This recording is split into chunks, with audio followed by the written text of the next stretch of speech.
नाजनाल Pakistan Clark association वफाकी budget के अवाम दुश्मन बजट करार डींदे बजट में सरकारी मुलाजमन जो पघारूं ऐं पेंशन न वधाइण खिलाफ एहतजाज जो चिताव ॾेई छॾियो आहे। ॾिसूं था अब्दुल रसूल चांडियो जी हीअ रिपोर्ट।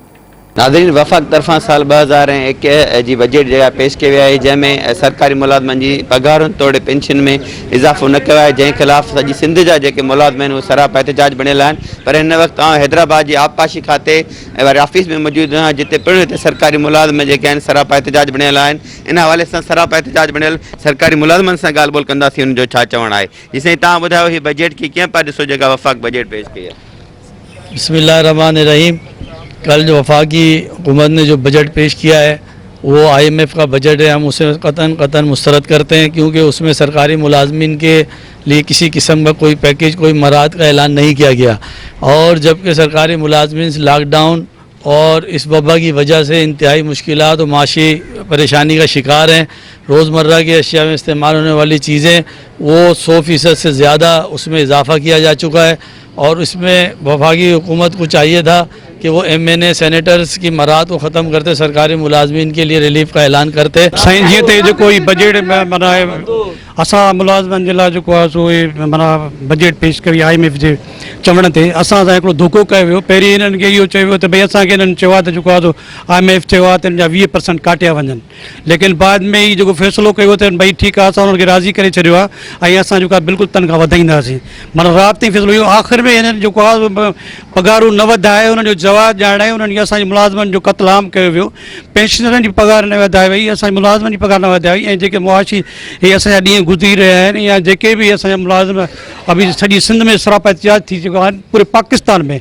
लिहाज़ा असां सभु पाकिस्तान में जेके बि आहियूं सूमर खां वठी हड़तालूं थींदियूं ऐं प्रेस क्लब ते इंशाअल्लाह ताला SP तहत मुज़ाहरा थींदा। कल जेका गवर्नमेंट ऑफ पाकिस्तान जी तरफ़ां IMF जी बजट पेश कई वई हुई, उहा बजट असल में वज़ीर आज़म या कंहिं जे हिसाब सां न ठही, पर के IMF जे चवण ते ठाही वई। मुलाज़िम दुश्मन बजट आहे, जंहिंमें सरकारी मुलाज़िमनि खे का बि मुराहत न ॾिनी वई। फर्स्ट टाइम आहे असांजे सरकारी मुलाज़िमनि जी तारीख़ जो त ही पहिरियों दफ़ो असांजी जेका आहे तनख़्वाह न वधी आहे।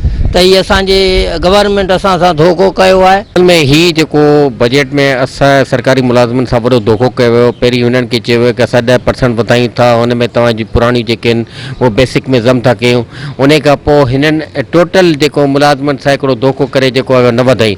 तव्हां मूंखे ॿुधायो कि महांगाई जेको आहे ॾींहों ॾींहुं वधे थी। पहिरीं इहो थींदो कि साल में हिकु भेरो बजट ईंदी जून में ऐं हिकु भेरो हिकिड़ी शइ जा रेट वधंदा। तव्हां ॾिसो हाणे रोज़ ते रेट वधनि था। अॼु तव्हां हिकिड़ी नंढी मिसाल तव्हांखे ॿुधायां, माण्हू चवंदा कि पहिरीं दाल खाइणु सवली आहे। अॼु दाल जेका आहे उहा 250-300 जी वञी दाल वञी किलो रही आहे, ते वञी पहुती आहे। त मूंखे ॿुधायो मुलाज़िम किथां सर्वाइव कंदो। पाकिस्तान जी तारीख़ में इहे सभु खां तमामु किरल बजट आहे जेको असां नामंज़ूर था करूं। हिन में तव्हां असांखे बाक़ाइदा सेंट्रल बॉडी सां मीटिंग हुई, बाक़ाइदा तव्हां कमिटमेंट कई कि न इंशाअल्लाह ताला हिन दफ़ा असां सरकारी मुलाज़िमनि जो ख़्यालु कंदासीं। जॾहिं बजट पेश कयो त हुनखे निल करे छॾियो आहे। असां हिन जी मज़म्मत था करूं, न कि सरकारी मुलाज़िम जो सभु खां पहिरीं कि सरकारी मुलाज़िम रुॻो क्लर्कनि तरफ़ां न, इहे तमामु हिकु ग्रेड खां वठी 17 ग्रेड ताईं जे मुलाज़िमनि जी तंज़ीम आहे, सॼे पाकिस्तान में कमु करे रही आहे। अगरि असां पंहिंजी त इंशाअल्लाह सॼे पाकिस्तान ब्लॉक कंदासीं। हैदराबाद जे सरकारी मुलाज़िमनि वफ़ाक तरफ़ां पेश कयल बजट खे मुलाज़िम दुश्मन बजट करार ॾेई रद्द कंदे मुतालबो कयो आहे त हुनजी पेंशन तोड़े पघारनि में इज़ाफ़ो कयो वञे, न त ॿी सूरत में हू सरापा एहतजाज हूंदा ऐं सॼी सिंध अंदरि एहतजाज जी तहरीक हलाईंदा। कैमरामैन इजाज़ कोचे सां गॾु अब्दुल रसूल चांडियो, मेहरान TV, हैदराबाद।